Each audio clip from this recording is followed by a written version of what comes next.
Ayan guys, dito tayo ngayon guys. So, mag-try tayo mamili. Ayan no, hindi pa sila nakabukas no. So, maaga pa tayo. Kasi para hindi mainit. So, ayan, maraming bag doon. So, ayan. So, try natin manghanap. Okay.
So, ayan guys, ang daming mga plato dito. Ayan. So, ngayon, nag-okay tayo. So, nakapili ako ng bag. Nakakatamad din kasi mamili guys, no? Sa sobrang dami ba naman talaga. Nakakatamad talaga mamili. Saka, maalikabok siya talaga. As in, maalikabok. Ayan. So, mayroon pa doon sa dulo. So, pupunta natin. So, yan, mga gamit yan dyan.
So, today's video guys is yung nabili ko sa Harrods.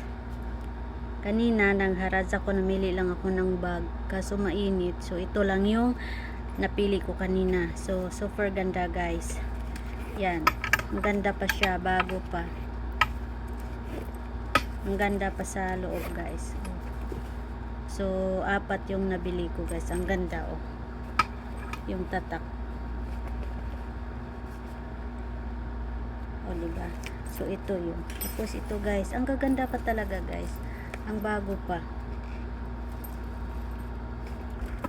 So, yan guys. Sa halagang tig 5 real yung isang ganito, malaki man o maliit. Tagpa 5 real lang lahat. Mayroon pang 2 real. Ayan. Ayan. Ito yun. See, ng loob guys. Ang ganda. Ang ano pa. At saka, bago pa siya guys. Oh. Ganda, bago. Ito, natutuwa ako sa bag na ito eh. Ito yung kanina. Ito. So, hindi ko alam kung paano ko gagamitin ito, no. Siguro papadala ko na lang sa Pinas to. Yun, kasi yung napili ko naman guys is as in papadala naman talaga sa Pinas. Bago pa talaga siya guys. So, bago pa talaga. Yan. Mangpapasyon lang ba? Diba? Tapos ito guys. Alam nyo guys, ito, 2 real lang to bili ko. Ito, 2 real lang. Yan, 2 real lang yan bili ko. At saka ang babago pa guys, wala pang sira. So, pag hindi ka lang talaga tamarin doon mamili guys, ang dami mo mapili. Kaso, tinatamad din ako kasi mainit. So, yan lang guys, yung video natin ngayon. Thank you for watching.